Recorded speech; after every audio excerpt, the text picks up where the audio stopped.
recording. So good morning to everyone. It's nice to have everyone here. We're going to thank our sponsors for today's shiur. So we'll start off by thanking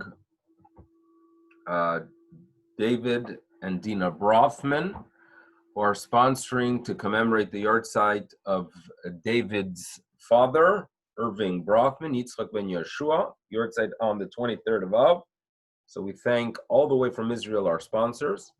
We would like to also thank locally Michael Brothman, also sponsoring to commemorate the yahrzeit of his father, Irving Brothman, Yitzchak ben Yehoshua. So we thank you. We are also welcoming and thanking the Fishlinsky children who are sponsoring to commemorate the first yahrzeit of Manya, their mother Manya Fishlinsky. Remember her very well. And the yahrzeit today, Neshama, should have an aliyah. Also like to thank Rolf Lederer, who's sponsoring to commemorate the yahrzeit of his mother, Margot Lederer, Masha Bat Yitzchak V'Malka Zechron Livracha. Yahrzeit is tomorrow. And also we thank our sponsor, Cheryl Shear, who is sponsoring for Refuah Shalema for her father, Yaakov Eliezer ben Chaya. So indeed, Yaakov Eliezer ben Chaya should have a Refuah Shalema Bekarov. Okay, we'll get back to our sources, but we're going to be talking about Parashat Va'etchanan, even though we have Tisha B'Av between where we are standing today and Shabbat. We're nevertheless going to focus on the parasha. The events in Parashat Va'etchanan in general are ones that the Torah already covered. This is the book of review in general. This is the book of repetition in general. Nevertheless, there is a fundamental section that appears in this week's parsha and became more than just another section of Torah, but for us, for the past 3,400 years, it became a core in our faith, And what I am talking about is Parashat Shema. You walk into a Jewish home, you'll see a mezuzah. The mezuzah itself has within it two sections from Torah. The first paragraph is the Shema. The second paragraph is V'haya im Shamoah. Both of them are similar themes. The first one appears in this week's parasha, Shema Yisrael, Hashem Elokeinu, Hashem Echad. And the second paragraph appears in next week's parasha. So that's going to be the main focus of our discussion today. And I use the word fundamental, not just because it's in the mezuzah, and not just because there is a mitzvah every single day and every single night to utter these words, but also because throughout our tradition, these were words that declared our faith. And in the many tragic circumstances that our nation, our ancestors went through, the words Shema Yisrael are the ones that you hear often. And we have no doubt that when it comes to the Shoah and the many martyrs, many of them have departed this physical world and entered into the spiritual realm with Shema Yisrael on their lips. So therefore, Shema Yisrael became indeed fundamental for us. And the fact that there are two sections, Shema Yisrael, V'haya im Shamoah, has raised throughout the years many questions as to what is the first paragraph referring to, what is the second paragraph referring to. So there's a lot of literature on it, and that's what I would like to talk a little bit about today, the two sections of Shema. And there are some very clear differences between them. When the first section is in the singular, the second one is in the plural. Where the first section just talks about, commit to God, study Torah, perform mitzvot. The second one is a longer version where it talks about blessings in your field. So here you have these two paragraphs that are similar, right? Listen to the mitzvot. Shema vaya im shamoa, both of them have to do with tuning in and understanding and appreciating the message of what Judaism is about. But why do we have these two sections? So the traditional approach, and this is what we're going to be focusing on, is the fact that it is fundamental for us Jews to appreciate the fact that Judaism is not one size fits all. I remember when, as a teenager, I was at a summer camp in the Midwest, and the camps do need to raise funds. So they had in the front office there these jackets that they would sell, that it had the logo of the camp, and people would purchase those jackets. But at the same time that they were trying to sell those jackets, they only had one size. And when people would come in and say, I would like to purchase a jacket, do you have a small, do you have a large, medium, extra large, extra large? The response would always be one size fits all. And it didn't. It doesn't work, right? One size does not fit always all. So at one of the plays where they wanted to mock these jackets, they had one of the larger fellows in camp getting up, and he puts on the jacket and it covers one arm, and then he gets the other jacket, and he said, perhaps it is two size, then fit all. In other words, some people need two. One size fit all is not Judaism. That's really the theme of what we're being taught here. And what do we mean by that? So in the past, we've discussed a section in the Talmud that has to do with the following question. We are believers that we have within ourselves, or perhaps our whole essence, is something called a neshama, a soul. Right? We talk about it, right? We communicate. So much of our prayer relates to that. No question about it. That's, it's a prerequisite of entering into a religious life, is an understanding that there is more to the world than just my physical existence. Now, this neshama, this soul, this entity, wants to connect to the higher being. Fine, these are all basics of religion. Now comes the following question. If this soul wants to go ahead and be involved in spiritual matters that are good for its soul, but yet it is stuck in a physical presence, how do you balance the two? Right? Welcome to the struggle of our existence. How do you balance the two? Do I focus only on my soul, but bottom line is I have physical needs. I have to eat. Right? I could be the most spiritual person in the world, but I need breakfast.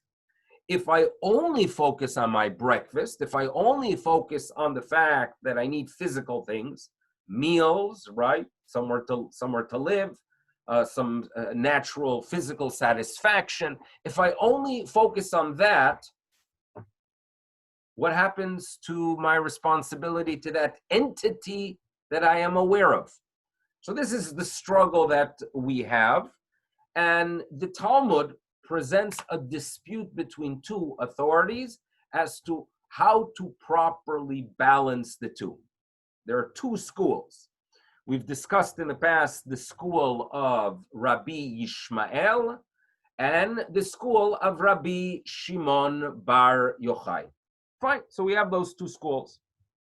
So now, Rabbi Yishmael tells us, listen here, reality is we are physical beings and we have physical responsibilities. So part of your existence is to work in a field. And if society changes and the majority of us are not working in fields, we have to figure out a way how to earn a living and support ourselves and our families, right? That's the words of Rabbi Yishmael, and the words of the Talmud, Haneg bahem minhag derech eretz, meaning it's the way of the land, right? We are humans, right? Humans take care of their needs. Humans support themselves, do the same. That's the school of Rabbi Ishmael. Rabbi Shimon Bar Yochai disagrees. And he says, if you are going to go ahead and during the time of planting, you're going to be planting, and the time of harvest, you're going to be harvesting, and the time of ingathering, you're going to be gathering, what's going to happen to Torah? Meaning, how do you neglect your responsibility to your essence, to your core? So therefore, Rabbi Shimon Bar Yochai tells us that you should know a person who is on the right level, the person who is truly spiritual should not be working in a field. Let others do it for you. You should be involved only in spirituality. Two schools. Comes the Talmud, and the Talmud tells us that you should know many people attempted the school. Many people attempted the approach of Rabbi Shimon Bar Yochai. They did not succeed. They did not succeed. On the other hand, the many who followed the school of Rabbi Ishmael, right? The many who followed the school of Rabbi Ishmael, who understood that you balance it. Yes, you are involved in the physical world. Yes, you make your way into the marketplace.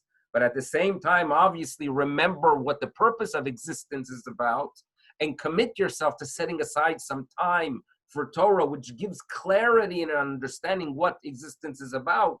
Those are the ones that succeed.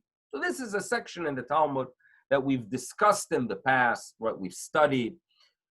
And what we're going to go ahead now is focus on the idea that Judaism truly appreciates and understands and wants us to appreciate and understand that it is not one size fits all.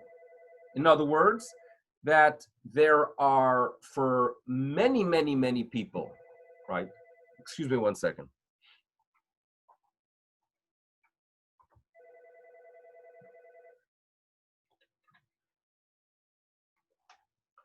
Judaism understands the fact that for some people there's one approach, for other people there's another approach. That's going to be our discussion today.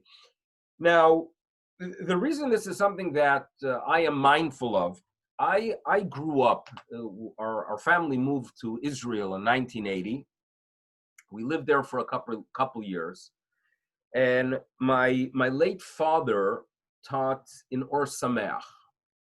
And this is an era, you think about the 1970s, 1980s, it was an era when Klal Yisrael was blessed with many people called Ba'alei Tshuva. Now, Ba'alei Tshuva is a wonderful title for all. In other words, all people should try to go ahead and improve, become better than yesterday. That's what Judaism is about.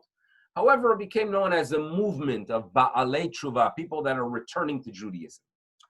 Now, sometimes there is a challenge for someone that is suddenly inspired, for someone who overnight recognizes that the values he grew up with, right, and the purpose of existence that he understood earlier in his life is not what really gives meaning and not really what Judaism is about. Sometimes there is a problem that they try to make steps that are too big. In other words, they try to go ahead and live a life that is beyond their natural abilities. They try to go ahead and follow all the stringencies that they see in books or hear from righteous people, not realizing that such a lifestyle is not tailored for them. And often in such institutions, like in Or Sameach or in Esh HaTorah, the spiritual guide actually has the responsibility of slowing people down. In other words, you see someone who comes to Israel, gets inspired, wants to study Torah day and night, And you ask him, what's your plan? In other words, yes, you're 22 years old now and you could study day and night. That's wonderful. But what's going to happen 6 years down the road when you have a family to support? And his response is, listen, I walked through the alleys of Mea Shearim. I interacted with righteous people that all they do day and night is study Torah. I want to be one of them. Now, you know very, very well that, yes, at this stage, at age 22, he's inspired. And when external challenges don't exist and responsibility is not yet on his plate, he could deal with such a lifestyle. But in a few years from now, you know that if he continues with such a path and does not fulfill his responsibility of trying to figure out a way to take care of himself and a family, it will be damaging not just physically, but spiritually as well. Because what happens when a person, when he's 27 years old, and then overnight, Kenai Nahari has 3 children, and suddenly there's a need to feed them, and he did not focus at all on taking care of the physical need. The challenge is not just a physical one of how to put bread on the table. This challenge becomes often a spiritual one, where he starts asking himself, what's wrong with this faith that puts me in such a predicament? So the problem or the responsibility that the spiritual guide has for the individual that suddenly is inspired is to slow them down and to teach them this idea. Judaism is not one size fits all. What perhaps is good for one person, it doesn't mean that that's your lot, right? And therefore, I mention it, they published a couple decades ago after my father's passing, his tapes. And in it, in Parashat Va'etchanan, he makes this point that for the average person, for the normal, right, for the normal Jew, no way should you believe that you have to be like Rab Shimon Bar Yochai. No way do you have to believe that the only way I am a successful Jew is by completely detaching myself from physical responsibility and being involved with spirituality. That's not the case. Yes, a person has the obligation to be kovea itim la Torah. Every Jew has to set aside time. It could be 1 minute, it could be 1 hour, or it depends on the individual, it could be 3 hours. You set aside time for the study of Torah because those words give us clarity, give us an understanding. It gives us also the tools to deal with the physical world we live in. But no way, and it is actually destructive when you start looking at someone else who's on a different level and suddenly feel this is my job as well. And that could be destructive. There are 2 sections of the Shema. Section number 1, Shema Yisrael Hashem Elokeinu Hashem Echad. In that section, there is no reference to working in the field. There is no reference to the fact that if you do the mitzvot, you're going to merit actually to have rain on your field at the right time. No reference to it. You know why? The first section of the Shema, the shorter paragraph, is talking about specific individuals who are on that level to only be involved in Torah. The few, and therefore it is in the singular. There are individuals, right, who are indeed on that level. For the masses, there's section paragraph 2, and that is V'hayim shamoa tishmu al mitzvotai asher anochi mitzaveh etchem hayom. It is in the plural. It is in the plural because that's the section for the masses. For the masses, you know what you have to do? Ve'asafta deganecha. You should gather the harvest in the field. You should interact with your animals and feed them because that is what the Almighty wants from the masses. Judaism is not a one-size-fits-all. Appreciate that. Figure out your role, right? This is a very significant message that has to be transmitted to the young person, right?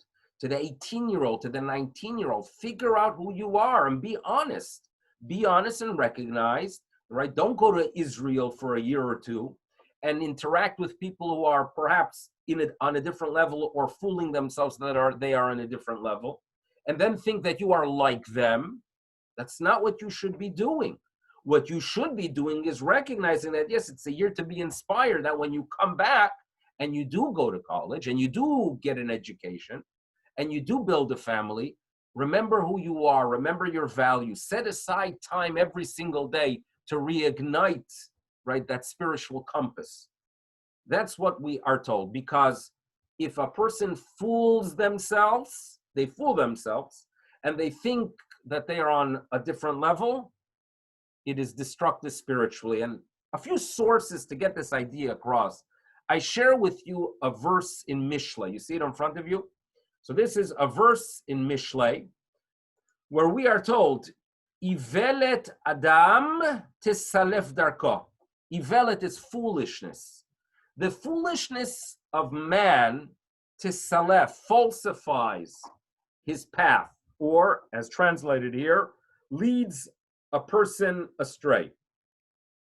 Right? People make foolish decisions. And as a result of foolish decisions, they are on the wrong path. But you know what happens sometimes? Sometimes people make really, really bad decisions and they're all upset. Guess who they are upset at? So the verse in Mishlei ends off, Ve'al Hashem is af libo. You know who they get upset at? God, right? I run into the door, I bang my nose, and I say, God Almighty, why did you do this to me? Right? That's what the verse in Mishlei says. Now, an important message to realize that we are responsible for our actions. Comes the Gaon of Vilna. And the Gaon of Vilna tells us that, you know what this verse is referring to? People who try to go beyond their natural abilities. The Vilna Gaon refers to the student who is studying Torah, who thinks that within a very short period of time he can master all of Torah. And that doesn't happen. And then he gets disappointed. And once he is disappointed, he doesn't feel that he is achieving anything, and he walks away. Says the Gaon of Vilna, that's the destructive act that man does, and then he blames God. Because the Gaon of Vilna tells us, Kol Adam Sarich Leilech Lefi Madregato. Every single person has to live a life, right, and perform their spiritual responsibilities based on their madrega, based on their step, based on their level. Recognize your level. Don't try to be someone else. And in his words, lo yikpots, don't try to jump, right? If you are on one level, don't try to be like someone who's on a different level. Be yourself. Fulfill your responsibility based on the tools you have and based on the responsibilities you have. So this is, again, it is a fundamental section of our tradition, the Shema.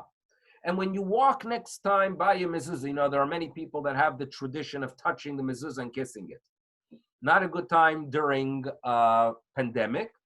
Perhaps never exactly, not such an important practice. What is an important practice is to walk by the mezuzah and to meditate and think to yourself, wait a second, what is exactly in that little plastic, or perhaps nowadays glass or clay or silver even? What's in it? What's in it? And you say to yourself, well, there are two sections of the Shema. Why are there two sections of the Shema? If it's a statement of faith, if that's a reminder to me, right, that there's a higher being, and that as I walk into my house, I remember that this is a house that I want something to achieve that is meaningful. Why do I need two sections?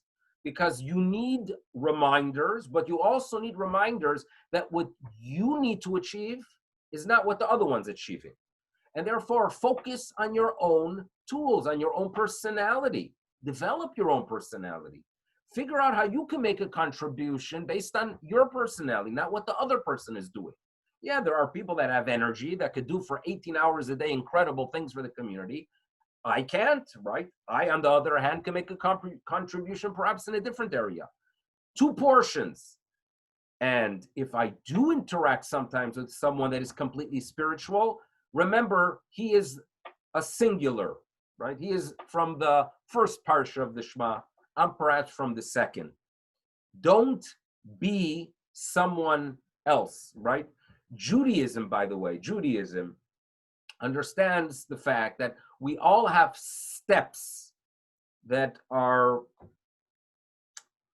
of different lengths, right? In other words, there are people that when they take 10 steps, they could cover perhaps 15 feet, and there are others that can only cover 8 feet. And I always see the idea that when the Torah tells us that when you make your way up the altar, lo ta'aleh b'ma'alot al mizbechi, you don't walk up an altar with steps. Steps are defined, right? In other words, you have steps. I always think about it. If you have someone that has a gigantic shoe and they have to walk up a regular set of steps, they feel they're walking up a pyramid because their shoes are not made for such steps. On the other hand, for others, it does fit.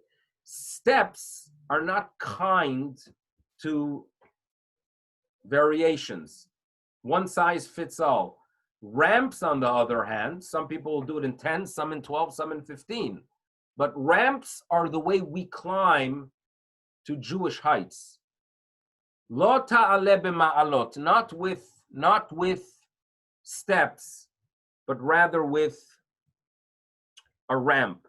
And it from experience and from interactions, the person who does not understand this basic idea, the downfall is, as mentioned, not just physical, not just a challenge, where unfortunately there are thousands of such cases, where you have people that place themselves on the wrong level, and then for years to come pay a price in the physical realm, but spiritually as well. And when we are told, Chanoch lanar al pi darko, that when you want to go ahead and raise a child, educate a child, establish for them a path, the proper path is one that even when he becomes older, he still appreciates that path, right? If you go ahead and place them on a path that's not their level, and then they come to a situation of challenge, they walk away from everything. They walk away from everything. So when we talk about this idea, follow the Rabbi Ishmael school, follow the school that understands we are living in a physical world. It's not just for the physical, it's for the spiritual as well. You know, there's a section in the Talmud where, as like in many, many sections of the Talmud, there's a message there that perhaps is not easy to appreciate, but nevertheless, we try to find some meaning in this section. The section in the Talmud talks about the fact that a person is not supposed to take long strides. A person is not supposed to make, in the words of the Talmud, a person is not supposed to walk with a psiya gasa. Okay, those are the long strides. Because the Talmud tells us that when you make those long strides, you know what happens? Notelet, it's going to go ahead and take away Echad mechamesh meot mimaor einav shel adam. It takes away 1/500th of a person's eyesight. Now, again, the rabbis might be referring to some concept, not something that's physical. And then the rabbis tell us, and you want to know if a person indeed did take that long stride, how do you fix it? Right? How do you address that issue? The answer is, you want to know how to fix it? So the Talmud tells us, lehadrei bekidusha de beishimsha. It could be restored by drinking the wine of Kiddush on Shabbat Eve. Shabbat Eve, beishimsha means ben hashmashot, which is, the period of time when you are beginning Shabbat. We begin Shabbat with the Kiddush. By drinking some of the wine of the Kiddush, that is how you restore the vision that was taken away. And the way I read this section is with what we've been discussing till now. When you take the big stride, right? A person commits himself that from today on, I'm going to be sitting and studying Talmud for 2.5 hours straight. Okay, it's a big stride, right? Now, I'm not accustomed to doing it more than a half an hour straight, right? I blurred my vision. Now, what is the result of a blurred vision? So number one, I'm not going to stick to it. But number two, I'm going to feel depressed. Because when I committed to the 2.5 hours, in my mind, I am a good Jew if I could study for 2.5 hours straight. When I'm no longer able to do it, meaning after a day, what do I feel? I'm no good. I'm no good. I don't have value, right? I don't have purpose. Those things that I believed are an achievement, I cannot achieve. So what am I, right? So my vision is blurred. I don't see the world the way it should be seen. But you know how you fix it? Shabbat, the wine, the Friday night meal. And for me, wine is always a symbol of physical pleasure, right? Wine, it is the gift the Almighty brought to the world, and he tells us, humanity, enjoy the world. Enjoy it, but remember, it's a gift from me. So when you go ahead and make the bracha on that glass or cup or becher of wine, you are remembering that I'm the one that's giving you that pleasure, and recognize my existence as you drink it. Suddenly the physical world, physical things, become spiritual as well, right? So perhaps I cannot sit for 2.5 hours and study Talmud, but I could take a stroll in the park and see the magnificent plants and birds and realize that just as that wine of Kiddush is a gift from God Almighty, so too is all of nature. And I could connect to God through nature. And I restore my vision. Because while my vision, when I had this mistaken approach that the only way to be spiritual is by being someone that I'm not, by studying text and only by text, suddenly I realized that there are so many different ways to recognize the Creator. My vision is restored through Kiddush. So this is my own reading into a text. I don't know if it's correct, but I know that the concept is 100% true, that you see it often, that people who especially in religious institutions where there is a focus of spiritual growth, when you have the young man or the young lady that feels I'm not as good as so-and-so, the downturn that occurs spiritually, that's destructive. If they stand by the door and they focus on the mezuzah, then they go ahead and they realize, you know what? Different approaches for different people, right? And especially this is true when it comes, to stringencies. There's a fascinating section in the Talmud where we all know that we wait some time after eating a meat meal, if you remember, before the 9 days, and some wait 6 hours, some wait into the 6th hour, some wait 3 hours, some wait 1 hour. So we've discussed in the past a little bit of the history of how these practices developed, what's considered ideal, when to be lenient. We've talked about that. Now, in Talmudic times, most people, I would assume, did not wait, or perhaps no one really waited the 6 hours, but there is one individual that was identified as someone that waited, believe it or not, 24 hours. So there's a rabbi. And the name of this rabbi is Mar Ukva. Mar Ukva. I don't have it in front of you, but I'll share with you what he says. And Mar Ukva tells us that you should know, my father was a much better person than me. And when I think about my father, I think of wine. And when I compare myself to my father, I feel that I am like vinegar. Why is it so? And he notes that my father, when he would eat fleischiks, he would wait 24 hours before he ate milchiks. Okay? I myself, says the son, says Mar Ukva, if I eat fleischiks, I'm not going to eat in that meal milchiks. I'll wait to the next meal. Fine, that's the statement. So all he is saying is my father was on a higher level. So commentators wonder, if he believed that this was such an incredible practice, why did he not just do it? Right? Just do it if you feel it's so important. And the explanation given is that astringency is only valuable if you are actually on that level. In other words, the son felt, I'm not going to do something that's beyond me. Judaism is not one size fits all, and based on my nature and based on my level, there is no need for me to adapt a practice that's beyond me. For my father, he was on a higher level. And again, the idea is what someone else does is not your responsibility. It is not a one size fits all Judaism. Two sections of Shema, because every person has to maximize who they are. So that's one fundamental section of the Parsha. But really, I would like to, and this was all an introduction to go to the second fundamental section of the Parsha, which has to do with the Aseret HaDibrot.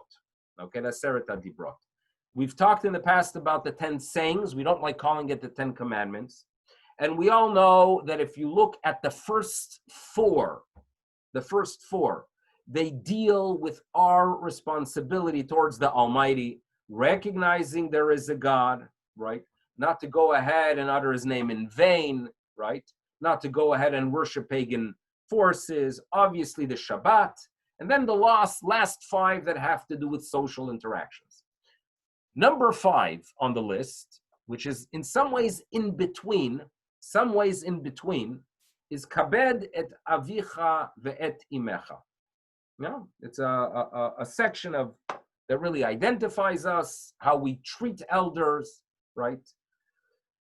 So what I'm going to do now is I'm going to share with you 2 verses again in Mishlei. 2 verses in Mishlei.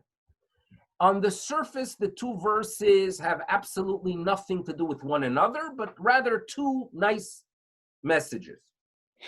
A commentator from the 19th century is what I believe, or at least I think, the first one to connect these 2 verses in a very creative way that will transmit a message that I think is important. So here we go. In chapter 20, we're going to have the first verse in Mishlei that we're going to be studying is the following. You should know, Mekalel aviv ve'imo. If someone curses their father or mother, not a good thing. So the verse says, you know what's going to happen to such a person? Yida'ach nero, their lamp, their lights, their candle will be snuffed out. And what happens if you're in a dark place and your only source of light is extinguished? The result is going to be ishon choshech, pitch darkness. Okay?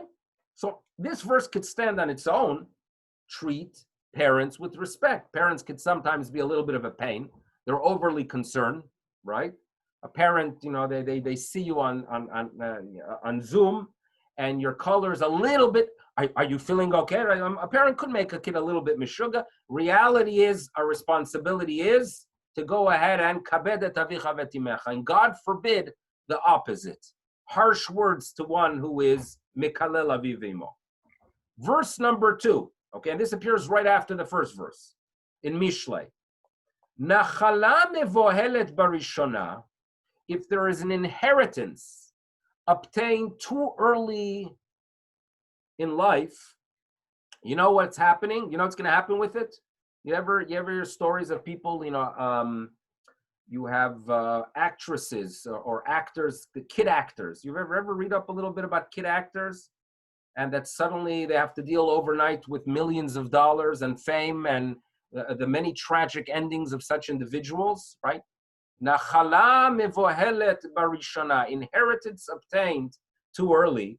So you know what happens at the end? Achrita at the end, lo tevorach, it's not going to be a blessing. And commentators note that in general, when a person works hard for his income, there's a blessing with it because you know what to do with it. You respect the dollar, right? If I worked hard to earn, the $40, I look at $40 as something that's valuable. If on the other hand, it comes from nowhere, right? A person wins the lottery. How many stories are there of people who win the lottery and the next thing you know, they're broke, right? The person, the football player who signs a $1 million bonus for joining a team, and within 2 weeks he's in debt because he purchased Mercedes for all family members, right? So that is considered a nachala, inheritance, which is mevohelet barishana. It's obtained in a behala, right? Not in a settled way, but in a sudden way. Achrita lo tevorech. Fine. Two beautiful messages. Now, comes Rabbi Meir Leibush, the Malbim, and he connects these two verses. Now, I'm going to pause for a minute, because how on earth are you going to be able to connect these two verses? So he says the following, and again, they're listed one after the other. There are people that, lo aleinu, curse their parents. They see their parents as the source of all their problems. They want their parents to vanish. Why? So he says there are two explanations why such a thing could be. One could come from a person who views all of existence as a source of sadness. A person who thinks that life stinks, right? There's no purpose in existence. Living is a pain. All I do is struggle. All I do is combat internal demons, external ones. That's all of my life is fighting. All of my life is just sadness and depression. So if I look at existence like that, if I see no purpose in existence, so who do I blame? Who brought me into existence? My parents, right? We all have parents. So that is a mikalel aviv ve'imo, the first category of a person who is mikalel, who curses his father and mother. That is a person who feels there's no purpose in life. You know what happens if you have an attitude that there's no value in life, right? There's no value in life. Where has a person like that ever succeeded, right? You know what happens, says Malbim? Yidach nero. His lamp, we all have the lamp. Even when we have those hard days, there's some kind of light that could rekindle things, right? We could go ahead and recreate a lot of light from one candle. That is only doable if we see value in life. If we are people who are mekalel aviv ve'imo, nothing will be from such a person. Yidach nero be'ishon choshech. Pitch and darkness is what's waiting for such a person. Because as Jews, we know there is value in life, right? And we always, yes, we all struggle. We all have those bad days and good days, but there's always that light, that pilot light that can rekindle things. The person who does not appreciate existence and curses aviv ve'imo extinguishes that pilot light. Now, Malbim continues, there's another type of person who curses parents. Curses meaning he wants them gone. You know who such a person is? The parents are multimillionaires, and they don't give their kids anything. So what are the kids waiting for? Right? I don't know Prince Charles well, but sometimes I wonder when he looks at his mother, if will I ever be? I think he even uttered it because he's not a Grace of Chacham. So am I going to ever, my mother, how old is the queen already? Is she 95 or even older than that, I think. So, I wonder sometimes if a person who is waiting for something from his parent, if at some moment he might say, maybe Shine, maybe she's moving on to the next realm. I mean, my goodness, she's living longer than Queen Victoria. Her reign is longer than Victoria. There are people, unfortunately, that are mekalel aviv ve'imo, because they are greedy. They can't wait to buy that yacht. They always wanted to make their way around the world in first class. The parents are only giving them $8,000 a month, right? That's barely, enough to go ahead and do what I want to do. Waiting for the parents to leave and depart this world. So the next verse is also referring to mekalel aviv ve'imo. And the next verse is telling such a person, if you think that you're going to curse your parents, they're going to depart the world, leave you the inheritance, right? And even after, the government takes, who knows how much, you're still going to have a lot of money to enjoy life. Let me tell you, Let me tell you what the result is when you inherit things suddenly. Nachala mevohelet barishana, the inheritance obtained too early, if it comes suddenly, result is, achrita lo tevarach, there's going to be no blessing. So the Malbim puts together these two verses, and he's talking about people's attitude towards their parents. One could be problematic because they see no value in life. The other one is a problem because they see value in something that is so external and empty. And there are two things that make life no good. One is if I don't see value in it. Number two, when I see value in things that are fake, right? The yacht is fake, right? We all know that, right? Is that really what's important, right? The fancy things we have, that's not really our essence. That doesn't always bring happiness. It's good to have, but it's not what your essence is. Mekalel aviv ve'imo. It can either be because the person simply sees no purpose in life, or he sees purpose in the wrong things.